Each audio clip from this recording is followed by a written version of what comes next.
난 당신이 짐이에요. 저녁 8시 가게 문을 닫고 집으로 돌아왔을 때 저는 알고 있었습니다. 오늘이 마지막이 될 거라는 걸요. 거실에서 들려오는 피아노 소리를 듣는 순간 40년 동안 참아왔던 뭔가가 목구멍까지 차올랐어요. 이제 그만해요. 제 목소리가 떨렸습니다. 도윤이 손을 멈추고 고개를 돌렸어요. 난 당신이 짐이에요. 그 말이 입 밖으로 나오는 순간 제 안에서 뭔가 무너지는 소리가 들렸습니다. 도윤은 저를 가만히 바라봤습니다. 알겠어요. 그게 전부였습니다. 저는 방으로 들어가 이불을 뒤집어 썼습니다. 눈물이 나왔어요. 40년이라는 세월이 이렇게 가볍게 느껴진 적이 없었습니다. 하지만 그때 저는 몰랐습니다. 10달 뒤 낡은 피아노 속에서 제가 발견하게 될 것을, 그리고 그 발견이 제 인생을 완전히 뒤집어 놓을 거라는 거리요. 영상 시청 전 구독과 좋아요 눌러주세요.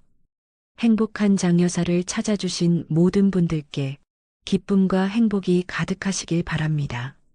끝까지 들어주시고 여러분의 따뜻한 생각과 조언을 댓글로 남겨주세요. 그럼 오늘의 이야기 지금부터 시작하겠습니다. 그날 아침도 여느 때처럼 새벽 5시에 눈을 떴습니다. 분식집 문을 열기 위해서죠. 허리가 뻐근했어요. 60대 중반의 몸은 정직했습니다. 어제 장을 너무 많이 봤나 싶었죠. 앞치마를 두르고 주방으로 향하는데 거실에서 남편 작업 소리가 들렸습니다. 또 시작이구나 싶었어요. 한도윤, 제 남편은 밤새도록 피아노 앞에 앉아 있었던 겁니다.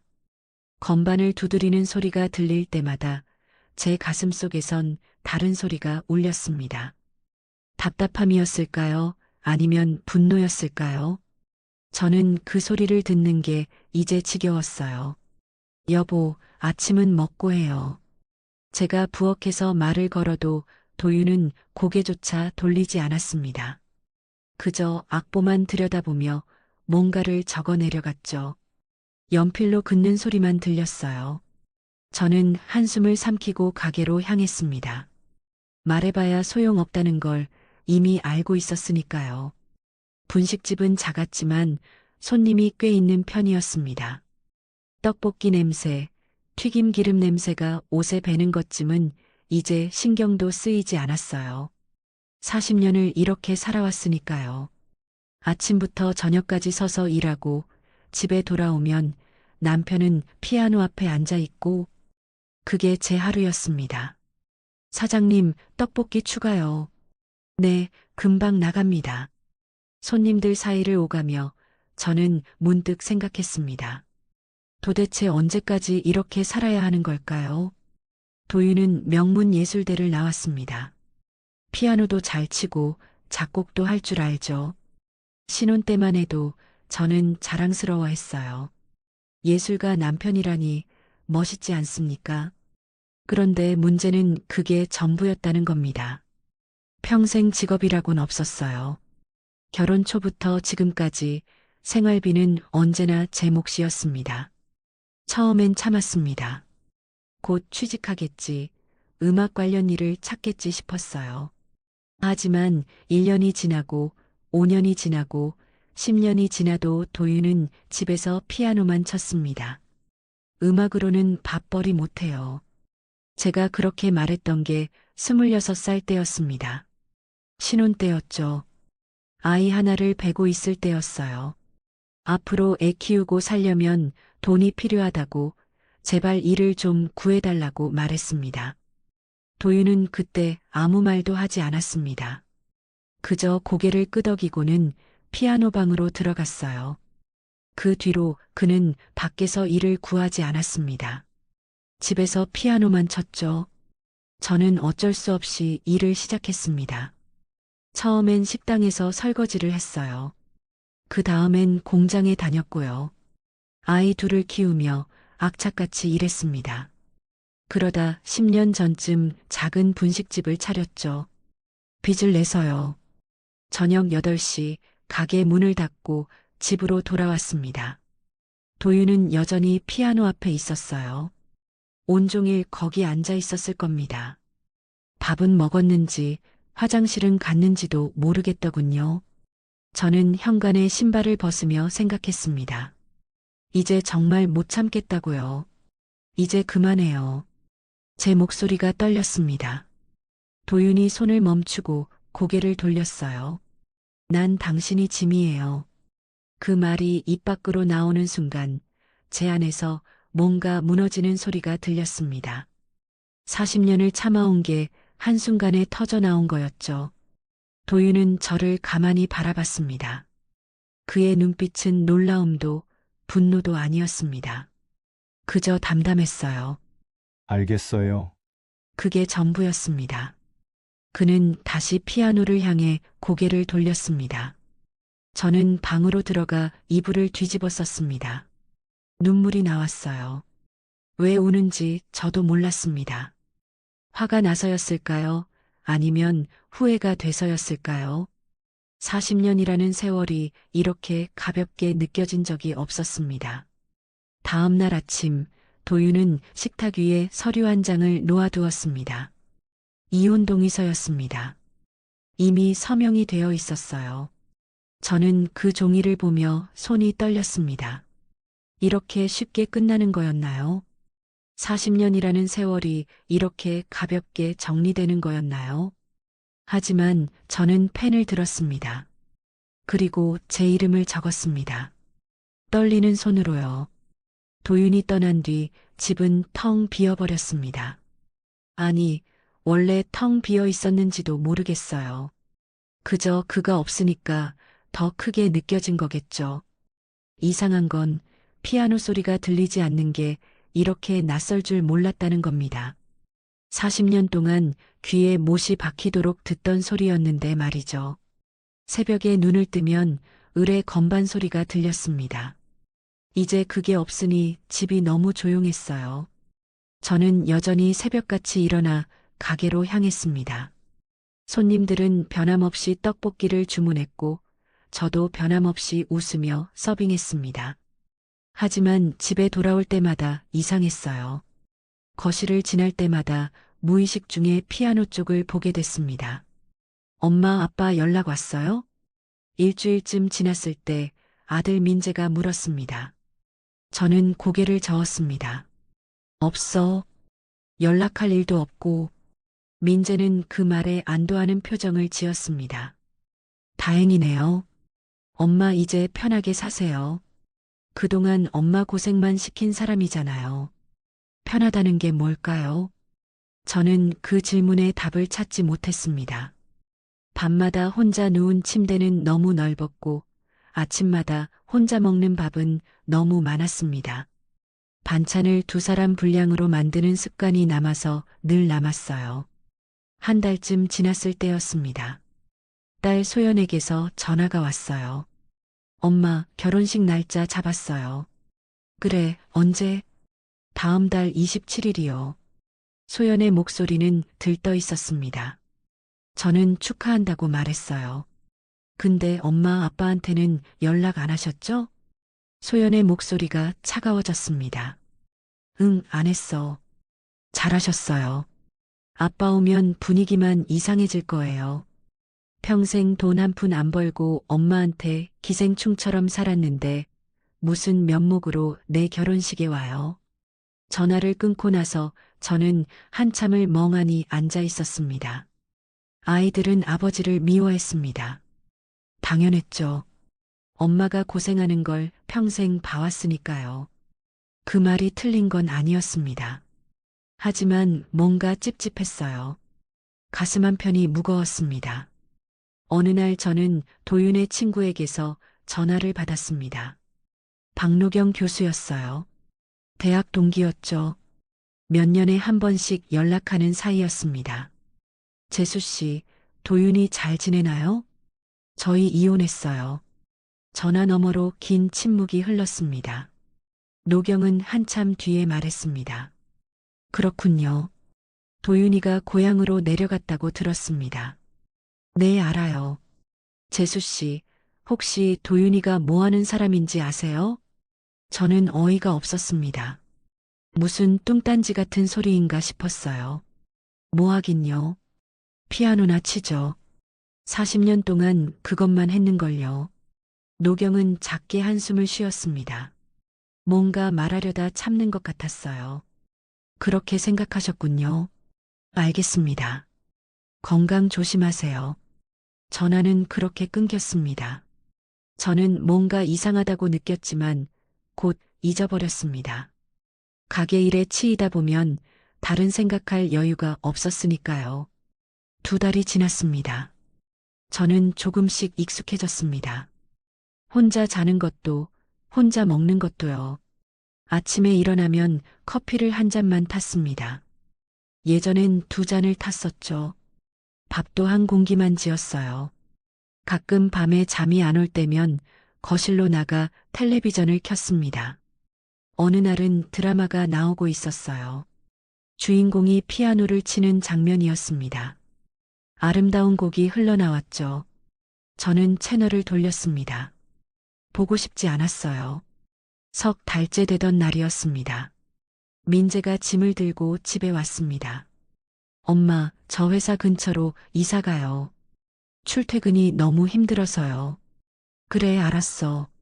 민재는 짐을 싸며 말했습니다. 엄마도 이제 가게 정리하고 쉬세요. 평생 일만 하셨잖아요. 저도 이제 돈 버니까 엄마 도와드릴 수 있어요. 저는 웃으며 대답했습니다. 아직 일할 만해. 괜찮아. 쉬면 오히려 더 아플 것 같아. 민재가 떠나고 나니 집은 더 조용해졌습니다. 소연은 결혼 준비로 바빴고 저는 그저 하루하루를 보냈습니다. 아침에 일어나고 가게 가고 집에 돌아오고 그게 전부였어요. 그런데 이상했습니다.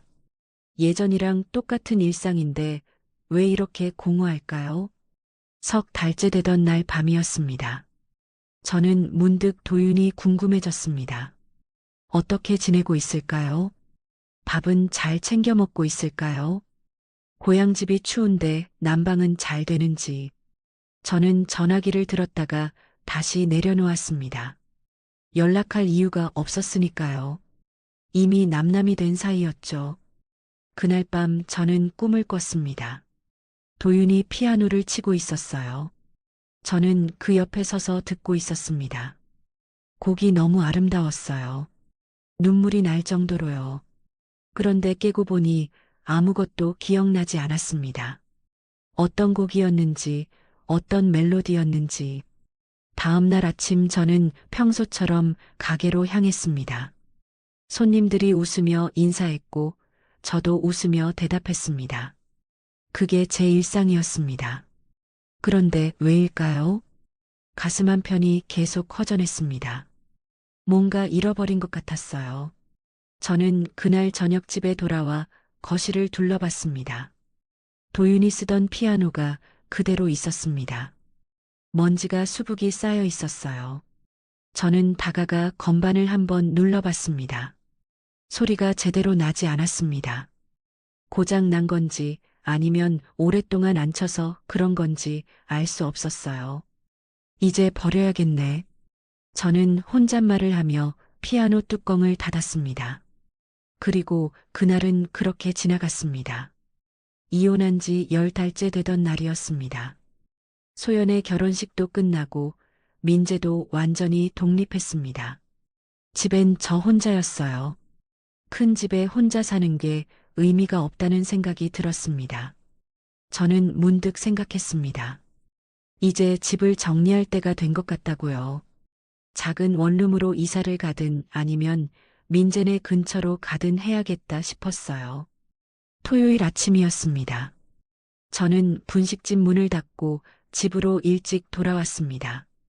창고 정리부터 시작했어요.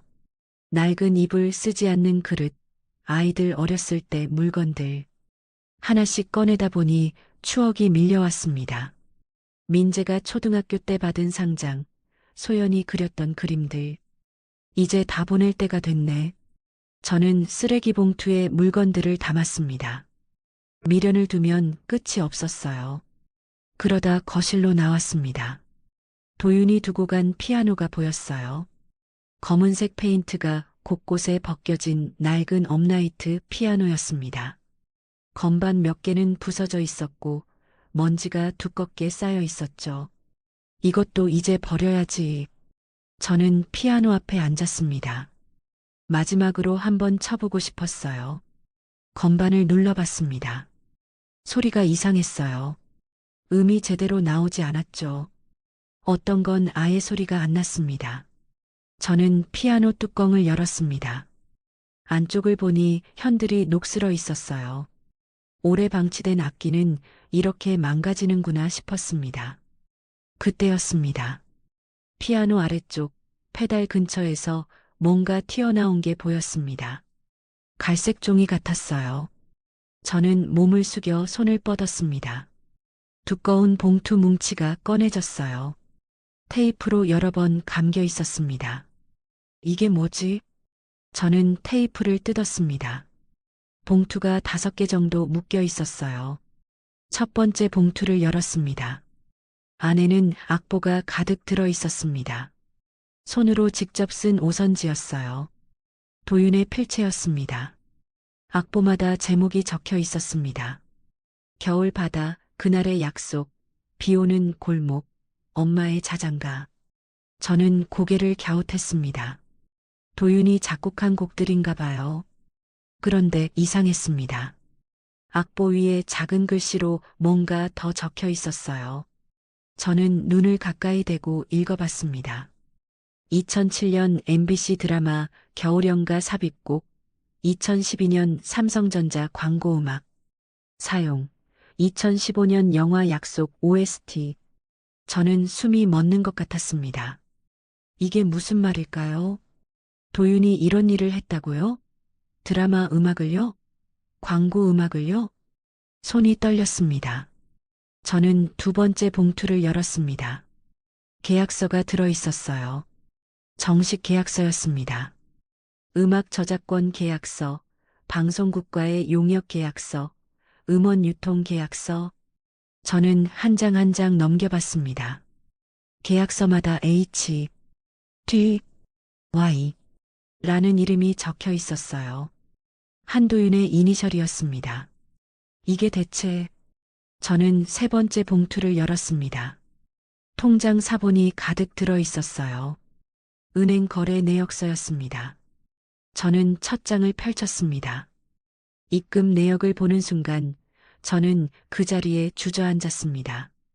2023년 11월 15일 드라마 OST 인쇄 입금 1,850만 원.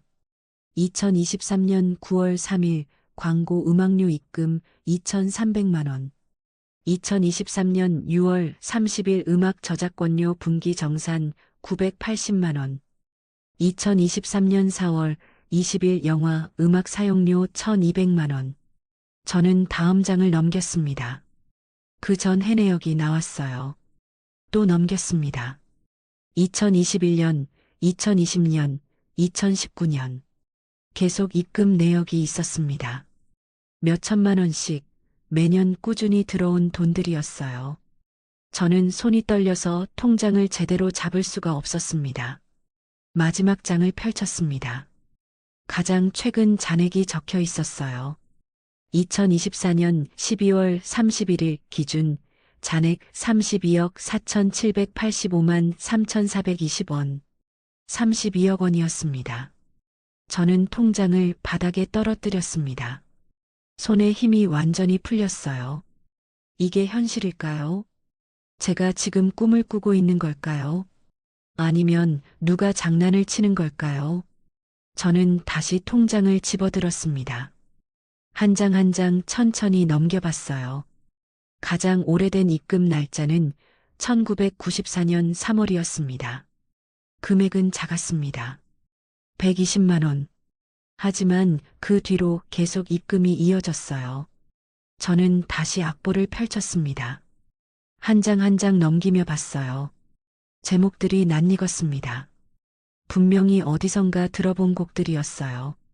텔레비전에서, 라디오에서, 가게에서 틀어놓은 음악에서 그날 우리 사랑했던 시간, 너에게 가는 길, 마지막 인사.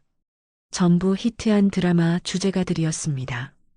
제가 가게에서 수없이 들었던 노래들이었어요. 이게 전부 당신이 만든 거였어요? 저는 빈 거실을 향해 물었습니다. 대답은 없었습니다. 피아노만 먼지를 뒤집어 쓴 채 서 있었죠. 저는 바닥에 주저앉았습니다. 악보와 통장이 주변에 흩어졌어요. 저는 그것들을 보며 눈물을 흘렸습니다. 40년 동안 저는 뭘 본 걸까요? 도윤은 평생 일을 안 한 게 아니었습니다. 저보다 훨씬 더 많은 일을 했던 거였어요. 왜 단 한 번도 말하지 않았어요? 저는 통장을 가슴에 안았습니다. 종이가 눈물에 젖었습니다. 저는 한참을 그렇게 울었습니다. 거실 창문으로 오후 햇살이 들어왔습니다. 먼지가 햇빛에 반짝이며 춤췄어요. 피아노 위에도 빛이 내려앉았습니다. 저는 천천히 일어났습니다. 다리에 힘이 없었지만 억지로 일어섰어요. 악보를 다시 펼쳤습니다. 가장 위에 있던 곡의 제목을 읽었습니다. 정화의 하루. 제 이름이었습니다. 저는 그 악보를 보며 눈물을 닦았습니다. 이제 알아야 했습니다. 진실을 확인해야 했어요. 도윤이 왜 이 모든 걸 숨겼는지, 32억이라는 돈을 쌓아두고도 왜 단 한마디도 하지 않았는지. 저는 휴대폰을 꺼냈습니다. 아침까지 저는 잠을 한숨도 자지 못했습니다. 밤새 통장과 악보를 들여다봤어요. 숫자들이 눈앞에서 춤을 췄습니다. 32억이라는 금액이 실감나지 않았죠. 계속 확인하고 또 확인했습니다. 혹시 제가 잘못 본 건 아닌지, 꿈을 꾸고 있는 건 아닌지. 하지만 아니었습니다. 통장은 진짜였고, 계약서도 진짜였고, 악보도 전부 진짜였어요. 저는 분식집에 휴무 안내문을 붙였습니다.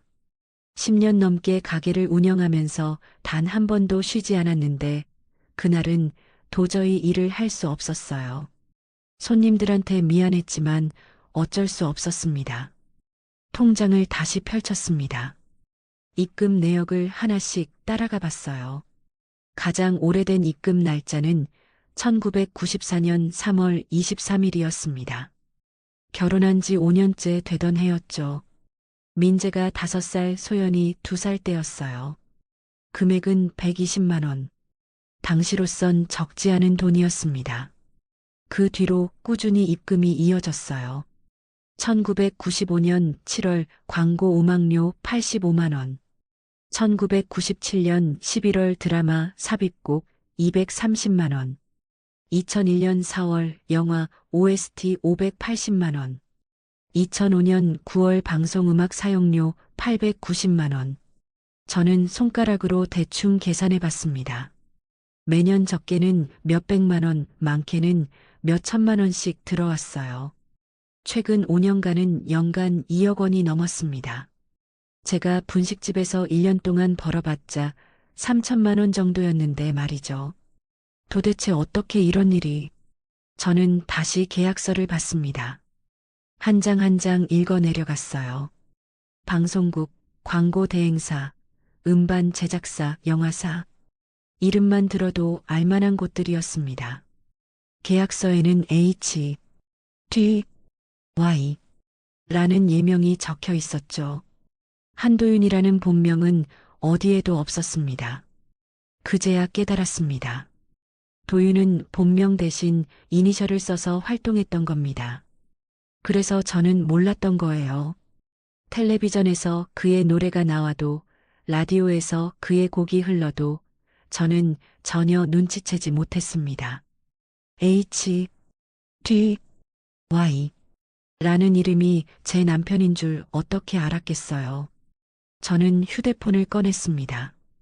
인터넷 검색창에 H, D, Y 작곡가를 쳤어요. 검색 결과가 주르륵 나왔습니다. 작곡가 30년간 히트곡 100곡 이상 작업. 정체는 얼굴 공개 안 하는 신비주의 작곡가. 드라마 음악의 숨은 거장. 그는 누구인가? 저는 기사를 하나씩 읽었습니다. 사람들은 그가 누군지 궁금해했어요. 인터뷰도 안 하고 시상식에도 안 나타나는 작곡가. 음악만 보내고 돈만 받아가는 사람. 그게 도윤이었습니다. 한 기사에는 이런 내용이 있었습니다. H, D, Y는 항상 대리인을 통해서만 계약한다. 본인은 절대 공개석상에 나타나지 않는다. 음악 관계자들 사이에서는 전설적인 인물로 통한다. 한방송 PD는 그의 곡은 무조건 히트한다. 하지만 그를 만난 사람은 업계에 아무도 없다고 말했다. 저는 휴대폰을 내려놓았습니다. 가슴이 터질 것 같았어요. 도윤은 평생 저를 속인 게 아니었습니다. 그저 조용히 일했을 뿐이었죠. 집에서 피아노를 치며요. 저는 다시 악보를 펼쳤습니다. 곡마다 메모가 적혀 있었어요. 어떤 상황에서 만든 곡인지, 어떤 느낌을 담으려 했는지, 도윤의 손글씨가 가득했습니다. 정화가 가게에서 힘들어하는 모습을 보고 만들었다. 위로가 되길 바라며. 1998년 겨울, 민재가 대학에 합격한 날, 기쁨을 담아 작곡했다. 2012년 봄, 소연이 첫 월급을 타서 엄마에게 꽃을 사준 날, 그 따뜻함을 곡으로 만들었다. 2019년 5월, 저는 악보를 가슴에 안았습니다. 눈물이 멈추지 않았어요. 도윤은 평생 우리 가족을 보며 음악을 만들었던 겁니다. 저를 보고, 아이들을 보고, 우리의 하루하루를 음표로 만들었어요. 그 음악들로 돈을 벌었고, 그 돈은 전부 통장에 쌓아뒀습니다. 왜 말을 안 했어요? 왜? 저는 바닥에 주저앉았습니다. 40년 동안 저는 도윤을 무능하다고 생각했습니다. 짐이라고 말했죠. 이혼하자고 했어요. 하지만 진짜 무능한 건 저였습니다. 남편을 이해하지 못한 저였어요. 그의 침묵 뒤에 숨은 사랑을 보지 못한 저였습니다.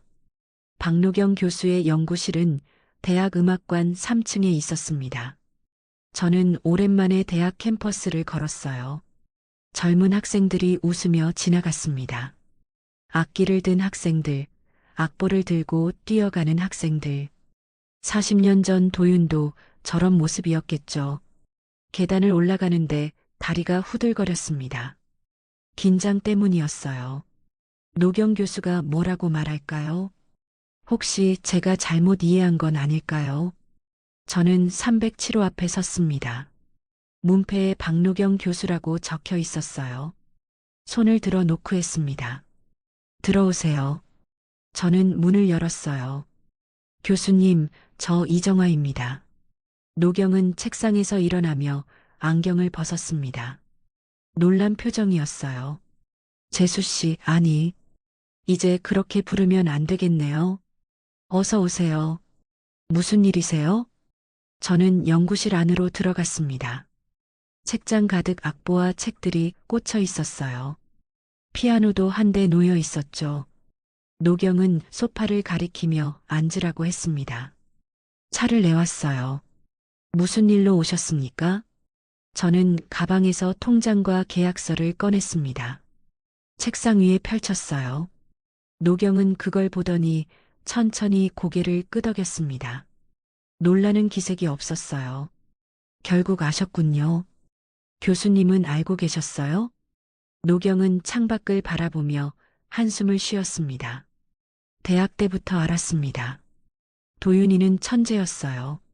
작곡 실력이 저나 다른 동기들과는 차원이 달랐죠.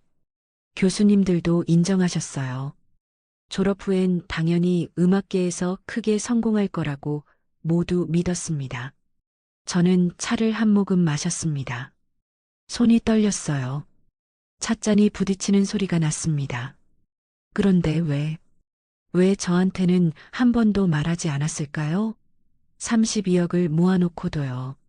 노경은 잠시 망설이더니 입을 열었습니다. 기억하실지 모르겠습니다. 결혼 초에 도윤이가 집에서 작곡을 하겠다고 했을 때 재수 씨가 뭐라고 하셨는지 저는 숨이 막혔습니다. 기억났어요. 너무나 선명하게. 음악으로는 못 벌어먹어요. 그렇게 말했습니다. 노경은 고개를 끄덕였습니다. 그날 밤 도윤이가 저를 찾아왔습니다. 술을 마시며 울더군요. 평생 그렇게 우는 걸 본 적이 없었어요. 자기가 사랑하는 사람한테 자존심을 지키고 싶다고 했습니다. 음악으로 성공해서 인정받고 싶다고요. 저는 눈물을 참았습니다. 노경은 계속 말했습니다. 도윤이는 그날 결심했습니다. 음악으로 돈을 벌되 절대 재수 씨한테는 말하지 않겠다고요. 재수 씨가 자기를 사랑해서 함께 사는 건지 아니면 돈 때문에 참고 사는 건지 알고 싶다고 했습니다. 저는 주먹을 쥐었습니다. 손톱이 손바닥에 박혔어요. 그래서 평생 숨긴 겁니까? 40년 동안요? 도윤이는 H, D, Y 라는 이름으로 활동했습니다. 본명을 쓰지 않았죠. 계약도 전부 저를 통했어요.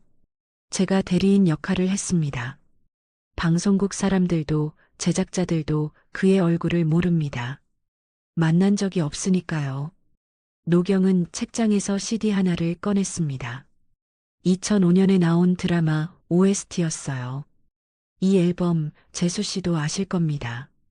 당시 엄청나게 히트했죠. 주제가가 음원 차트 1위를 몇 달간 했어요. 전부 도윤이가 만든 곡입니다. 저는 CD를 받아들었습니다. 표지에 H, D, Y 라는 이름이 작게 적혀 있었어요. 저는 이 드라마를 봤습니다. 주제가도 좋아했어요.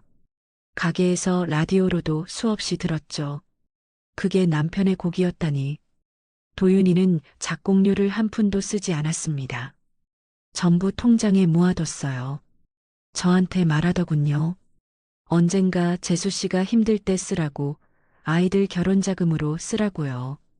저는 고개를 떨구었습니다. 눈물이 뚝뚝 떨어졌어요.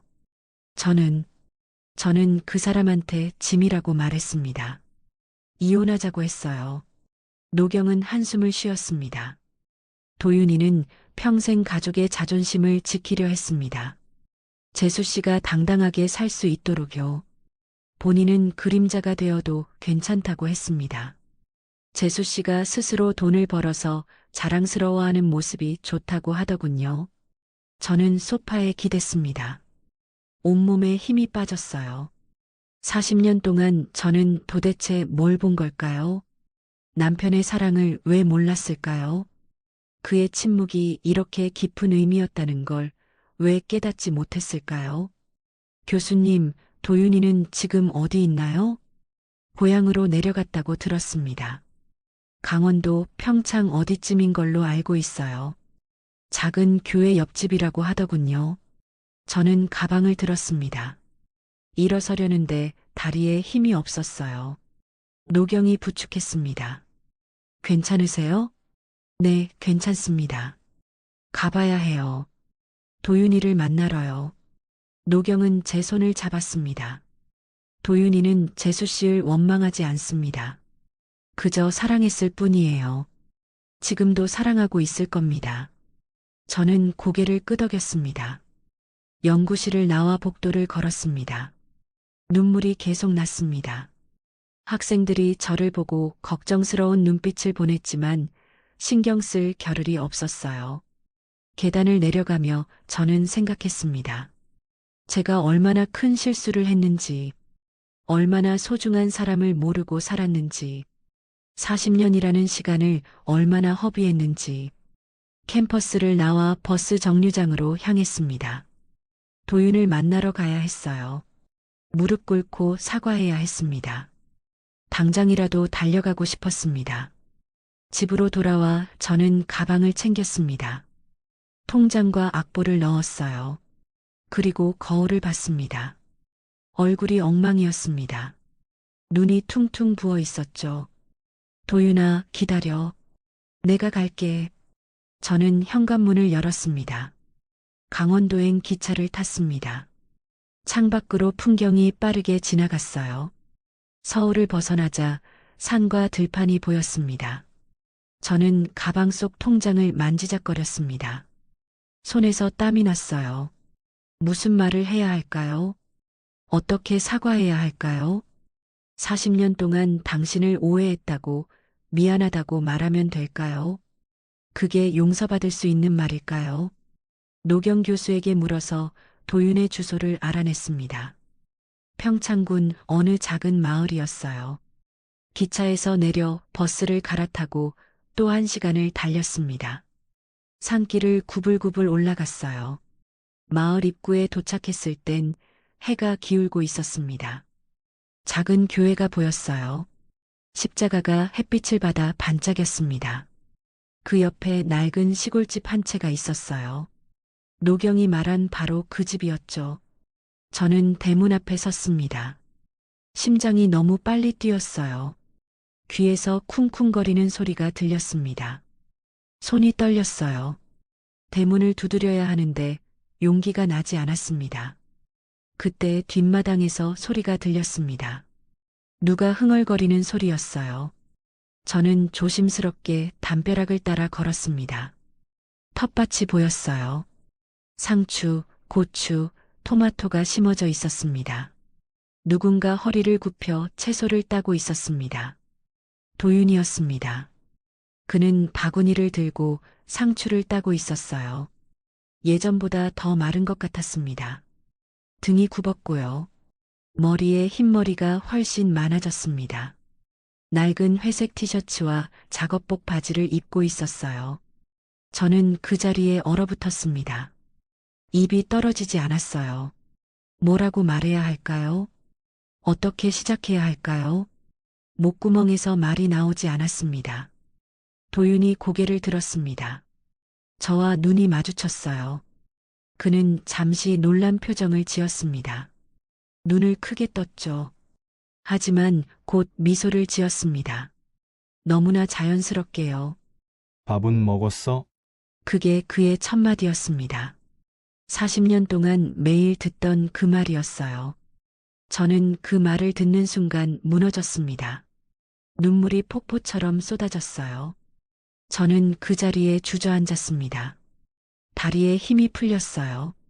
미안해요. 정말 미안해요. 도윤은 바구니를 내려놓았습니다. 천천히 다가왔어요. 손에 묻은 흙을 바지에 털고 제 앞에 쪼그려 앉았습니다. 왜 울어요? 무슨 일 있었어요? 저는 가방에서 통장을 꺼냈습니다. 떨리는 손으로 도윤에게 내밀었어요. 이거 봤어요. 피아노 안에서 찾았어요. 전부 다요. 도윤은 통장을 보더니 작게 한숨을 쉬었습니다. 쓴웃음을 지었어요. 아, 그걸 찾았군요. 잘 숨겨놨다고 생각했는데, 왜 말을 안 했어요? 왜 나를 시험했어요? 저는 울면서 소리쳤습니다. 40년 동안 쌓였던 게 한꺼번에 터져 나왔어요.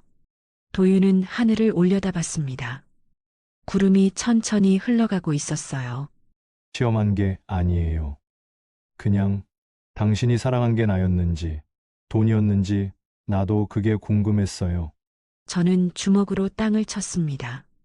흙이 손에 묻었어요. 당신은 대답을 찾았어요? 40년 동안? 도윤은 고개를 끄덕였습니다. 네, 찾았어요. 뭐였어요? 말해줘요. 도윤은 저를 똑바로 봤습니다. 그의 눈빛이 따뜻했어요. 당신은 나를 사랑했어요. 돈이 없는 나를요. 무능하다고 생각하면서도 40년을 함께 살았잖아요. 그걸 확인하고 싶었습니다. 저는 고개를 저었습니다. 아니에요. 저는 당신을 사랑하지 않았어요. 짐이라고 말했잖아요. 무능하다고 생각했어요. 40년 동안 너무 고단했어요. 이혼하자고 했어요. 도윤은 미소 지었습니다. 그래도 40년을 함께 살았잖아요. 돈도 없고 일도 안 하는 남편과요. 매일 새벽같이 일어나서 밤늦게까지 일하면서도요. 그게 사랑 아니면 뭐겠어요. 저는 할 말을 잃었습니다. 도윤은 제 어깨에 손을 얹었어요. 정화 씨, 당신은 평생 혼자 힘들게 살았어요. 나는 그게 미안했습니다. 하지만 나도 할 수 있는 걸 했어요. 당신 몰래요. 당신이 당당하게 살 수 있도록요. 왜 몰래 했어요? 왜요? 당신이 당당하길 바랐어요. 내 돈으로 사는 게 아니라 스스로 번 돈으로 살아가는 당신이 자랑스러웠습니다. 당신은 강한 사람이에요. 누구한테도 기대지 않고 혼자 일어서는 사람이요.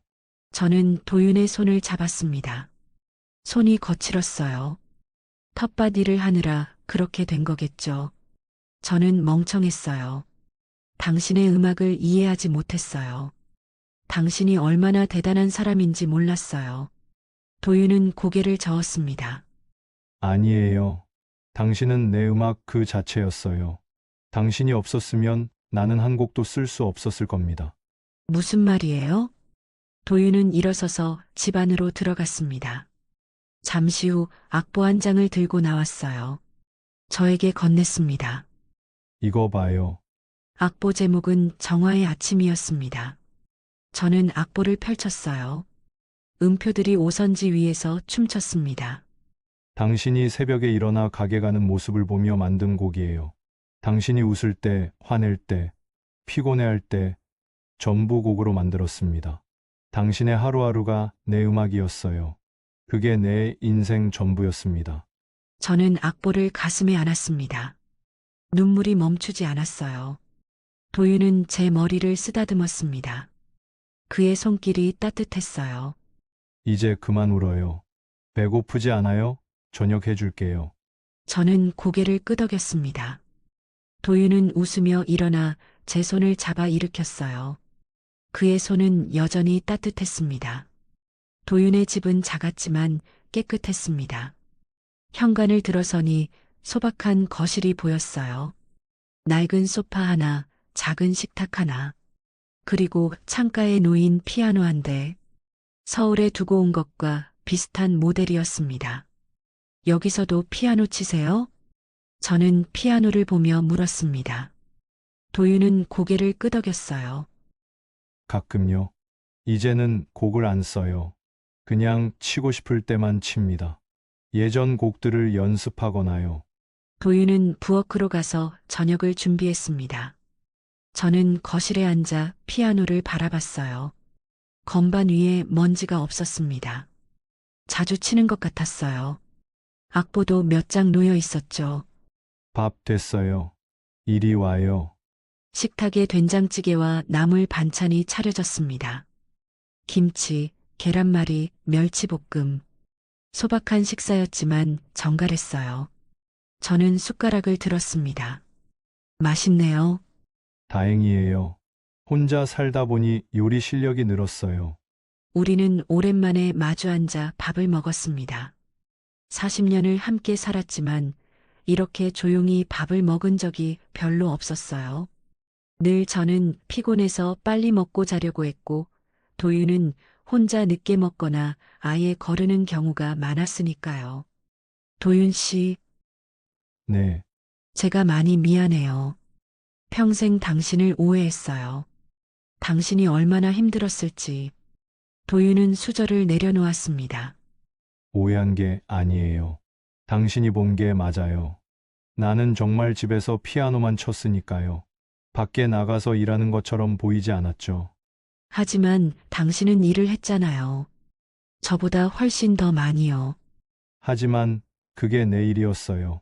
그걸 당신이 몰랐을 뿐이죠. 내가 숨긴 거니까요. 저는 눈물을 닦았습니다. 왜 말하지 않았어요? 한 번만이라도요. 내가 당신한테 그렇게 심하게 대했는데. 도윤은 창밖을 바라봤습니다. 석양이 지고 있었어요. 말하면 달라질 것 같았어요. 당신이 나를 대하는 방식이요. 나는 그게 싫었습니다. 돈 때문에 태도가 바뀌는 게요.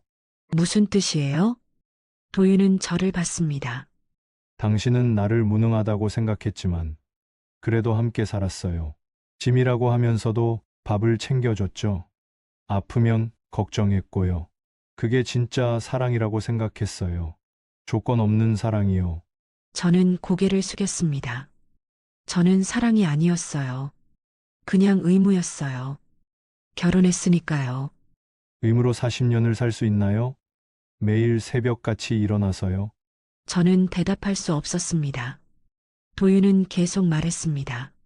정화 씨, 당신은 매일 힘들다고 말하면서도 멈추지 않았어요. 주말도 없이 일했죠. 왜 그랬을까요? 그냥 살기 위해서였나요? 생활비를 벌어야 했으니까요. 애들 키워야 했고요. 아니에요. 가족을 사랑했으니까요. 나를 사랑했으니까요. 저는 눈물을 흘렸습니다. 도윤은 제 손을 잡았어요. 손이 따뜻했습니다. 나도 똑같아요. 당신을 사랑해서 음악을 했어요. 돈을 벌어서 언젠가 당신이 쉴 수 있게 해주고 싶었습니다. 당신이 힘들어하지 않게요.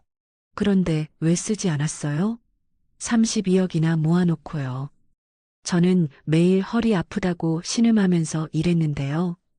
도윤은 미소 지었습니다. 슬픈 미소였어요. 당신이 스스로 벌어서 자랑스러워하는 모습이 좋았어요. 가게를 차렸을 때 얼마나 기뻐했는지 기억해요.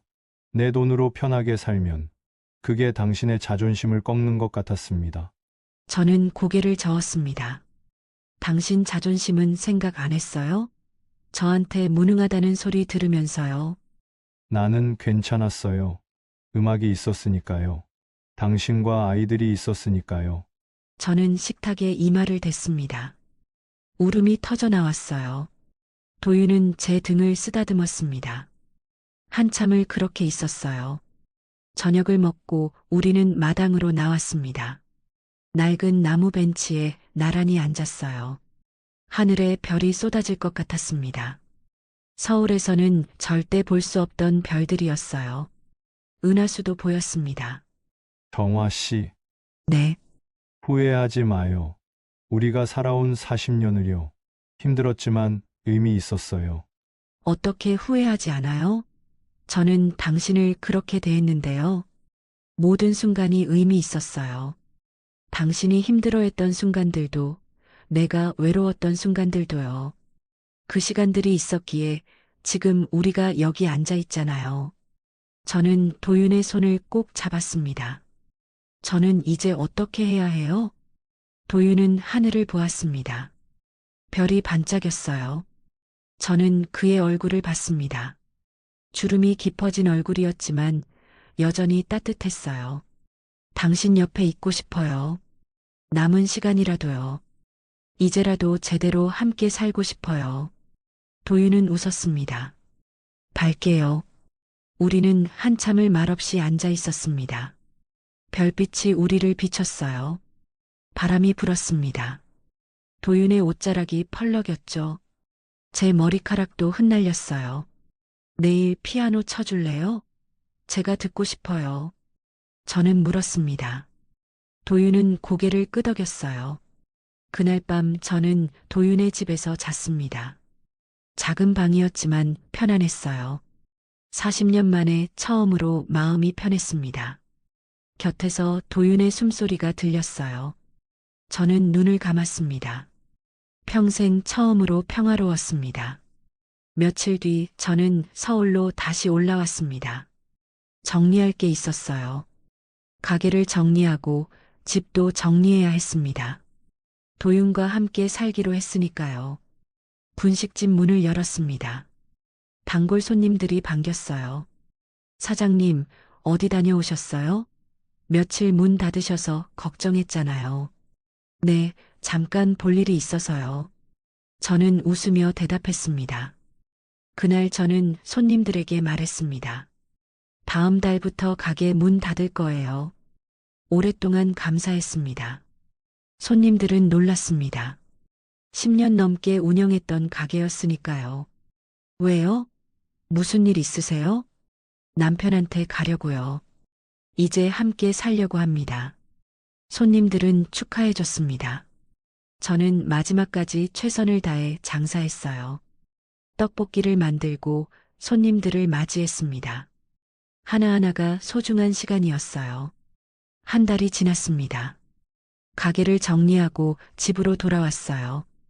이삿짐 센터를 불렀습니다. 필요한 것만 챙기기로 했어요.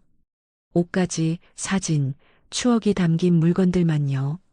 거실에 놓인 피아노를 봤습니다. 이제는 버릴 수 없었어요. 이삿짐에 포함시켰습니다. 도윤에게 돌려줘야 했으니까요. 아니, 우리가 함께 쳐야 했으니까요.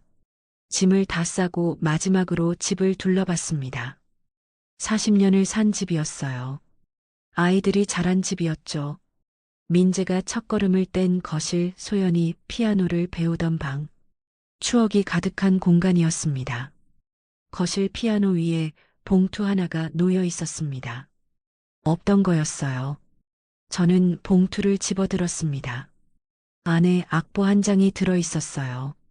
도윤이 언제 두고 간 걸까요? 제목은 정화의 하루였습니다. 도윤의 손글씨로 메모가 적혀 있었습니다. 당신의 하루는 나의 음악이었습니다. 새벽에 일어나는 소리, 가게로 향하는 발걸음, 손님들과 웃는 목소리, 전부 악보가 되었어요. 당신이 내 인생의 멜로디였습니다. 사랑합니다. 저는 악보를 가슴에 안았습니다. 눈물이 또 났어요. 저는 피아노 앞에 앉았습니다. 건반을 천천히 눌러봤습니다. 소리가 나지 않았습니다. 고장났던 건반이었죠. 저는 웃었어요. 이 피아노도 저처럼 낡았구나 싶었습니다. 하지만 괜찮았어요. 도윤이 고쳐줄 테니까요. 강원도로 가는 기차에 올랐습니다. 창밖으로 풍경이 지나갔어요. 산이 보이고 강이 보였습니다. 저는 가방 속 악보를 꺼내 다시 봤습니다. 도윤의 집 앞에 섰어요. 대문을 두드렸습니다. 도윤이 나왔습니다. 왔어요? 네, 왔어요. 이제 여기서 살게요. 도윤은 웃으며 제 짐을 받았습니다. 우리는 함께 집 안으로 들어갔어요. 저녁에 도윤은 피아노를 쳤습니다. 정화의 하루를 연주했어요. 곡은 부드럽고 따뜻했습니다. 제 하루가 이렇게 아름다운 음악이 될 수 있다니 믿기지 않았어요. 저는 도윤 옆에 앉아 들었습니다. 눈을 감으니 지난 40년이 지나갔어요. 힘들었던 순간들, 외로웠던 순간들, 그 모든 게 이 곡 속에 녹아 있었습니다. 곡이 끝났습니다. 도윤이 저를 보고 있었습니다. 어땠어요? 아름다웠어요. 정말로요. 도윤은 제 손을 잡았습니다. 이제부터는 함께 만들어가요. 우리의 멜로디를요. 저는 고개를 끄덕였습니다. 창밖으로 석양이 지고 있었어요. 붉은 빛이 거실을 물들였습니다. 저는 깨달았습니다. 사랑은 말이 아니라는 걸요. 함께 흘러온 세월이라는 걸요. 도윤의 침묵은 사랑이었고 제 분노도 사랑이었습니다. 이제는 남은 시간을 함께 걸어가려 합니다. 천천히요. 피아노 소리를 들으며 서로의 손을 잡고요. 그게 우리에게 남겨진 멜로디입니다. 끝까지 시청해 주셔서 감사합니다. 또 한편의 삶, 또 한 사람의 이야기를 들고 오겠습니다. 구독으로 함께 해주신다면 큰 힘이 됩니다. 감사합니다.